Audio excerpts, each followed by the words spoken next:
All right, we're up on Lake Nipissing with my buddy Joe here. We're going out and we're going to be targeting some walleye here on Calendar Bay. I'm going to show you guys 5 different ways to catch walleye. I'm going to go for the most simple, and then I'm going to go a little more advanced. All of my options here are pretty like budget friendly, other than maybe the jaw jacker, but the rest of them are pretty affordable that anyone can try out, even if they don't have a lot of ice fishing equipment. Okay, so we're going to walk out there. Stay tuned. This is a tip up.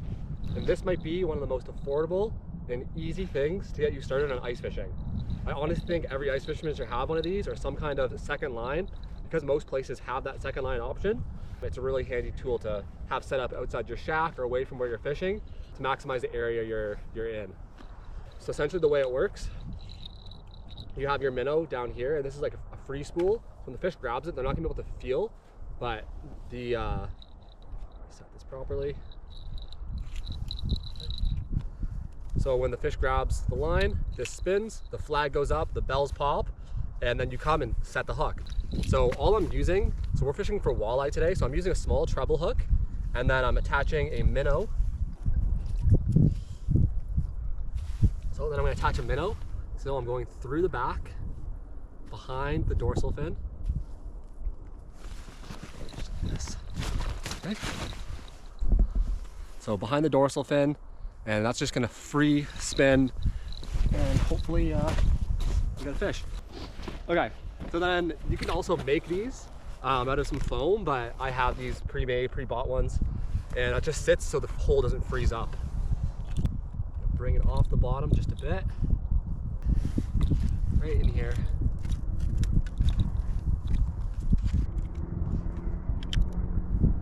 And I like to test it out to make sure it doesn't get jammed or anything. Okay. Takes the line, spins, flag gets popped.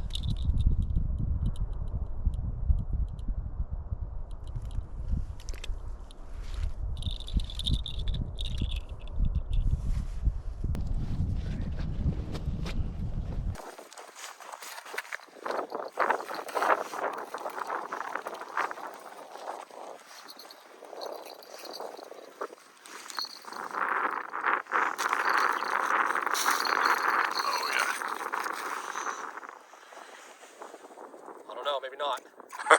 Oh, there's the first walleye. Oh, nice. Let's go. I thought it was going to be way bigger than that. There we go. First walleye of the trip. We got a quick release on her. Down the tip up. Good sign. Hopefully prime time's starting now.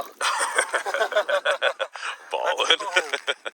So the next setup, I'm using a medium light and a 2500 size reel. And with this one, I have I think it's a 8-pound fluorocarbon leader, an octopus hook, and then some split shots. So this is a really basic setup.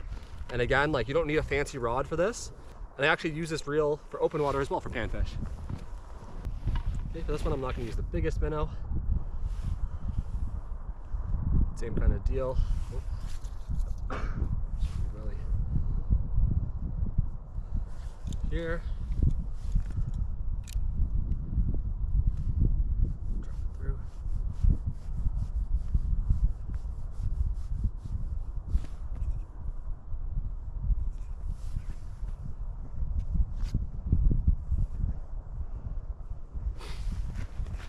Okay, so for this one, you can kind of jig it, or you can dead stick it and just let it sit.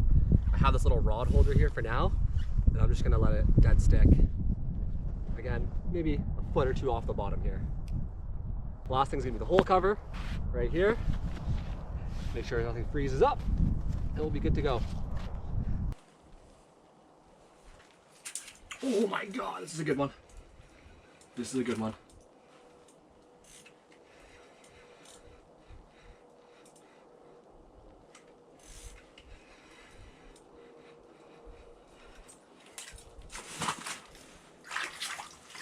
Oh, there we go. Biggest walleye of the trip so far. Absolutely choked it. Oh, just look at that, guys. Oh, really nice walleye. Really nice fish. Okay, the next thing, I'm using a medium rod. This is Shimano Sienna. I think it's 36 inches long. And then I have a 10-pound fluorocarbon leader. It's pretty long on this one. And then a small jig. Okay, I have a chartreuse jig head, but other colors work well for walleye too. What colors do you like, Joe? Pink. Pink? Anything else? White. Pink and white. Pink and white. Okay, orange also is pretty good, depending on the day. And then at nighttime, this also can be used as a glow jig. So I can charge it up with my light. Okay, and the way I'm gonna rig this one is gonna be right through the gills and then through kind of like the stomach area. Okay. So it looks something like that. Toss that down. Again, I'm using my fish finder. It looks like there's a mark at the bottom already. Don't know how big it is. If you don't have a fish finder, go all the way to the bottom until your line stops moving, and then tighten it up so it's just off bottom. Find where that bottom is, and then reel just a little bit off, just like that. Want to record on your phone? Yeah.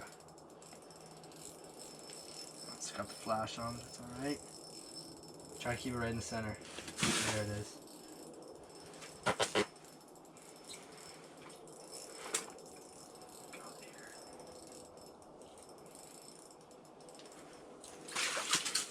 Little one. I thought it was gonna be bigger than that. Me too, honestly. Hey, it's a fish. Yeah. Put up a bigger fight than what I thought. Yeah. Okay. Jaw jacker is next. So this is probably the most expensive one. I have seen some mousetrap DIY ones where you can make them at home for pretty cheap. I might try that in the next video, so make sure you guys stay tuned for that. Okay, so it's the jaw jacker setup. This thing pops out. I'll go to the other hole and show you guys. Maybe I'll try it this one. Okay. So the next one, again, this is probably the most expensive way, but you can do this at home and make something similar. Most states and provinces, you're not allowed to use a spring-loaded hook setter. So this one, all it does is bend your rod down, and it uses the bend of your rod to set the hook. So it's not actually spring-loaded or anything like that. So the way this thing works, pop out the, I don't even know what these things are called. Pop these things out, plop them in. Okay. I think this depends on your rod length and whatnot and how heavy you want that hook being set. This thing pops out like this.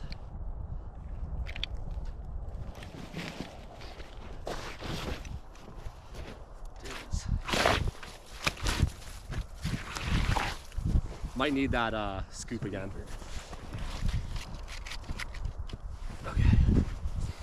Okay. But then the rod that I'm using, this is like one of my cheapest rods that I have. It's a 32 medium Berkeley rod. I'm pretty sure this thing was like a few bucks. And what I've done is I attached a stinger hook at the back, so like a little treble hook, so that if they come and just grab the tail, I can still get on the fish. This, the stinger hook, I don't know if this is gonna work. I haven't tried it yet. I haven't caught a fish on it, but hopefully it does. If not, I'm gonna go back to just a simple jig and a minnow. All the way down. And then I'm gonna set it. The amount of times I've smacked myself in the face with this thing is ridiculous. Yesterday I was struggling in the wind to get it set. Okay, so it slides over this thing. And then, tighten this up. I want it a few feet off the bottom. And then when the fish takes it, that pops and it hopefully sets the hook. Did not do that purposely, so I'm gonna check my minnow to make sure I didn't fling off when it set the hook. How many feet are we? 25.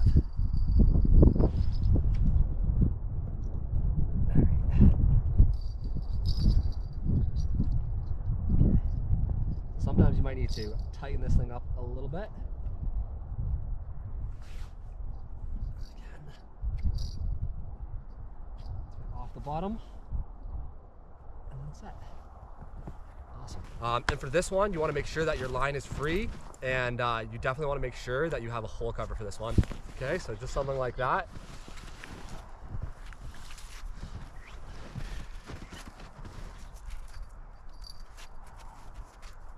Okay, make sure that's nice and insulated, and then we're good to go.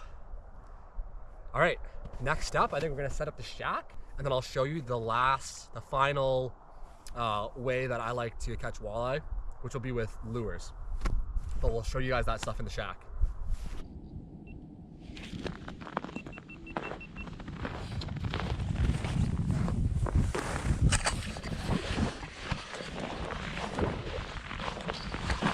There it goes, there it is, there it is.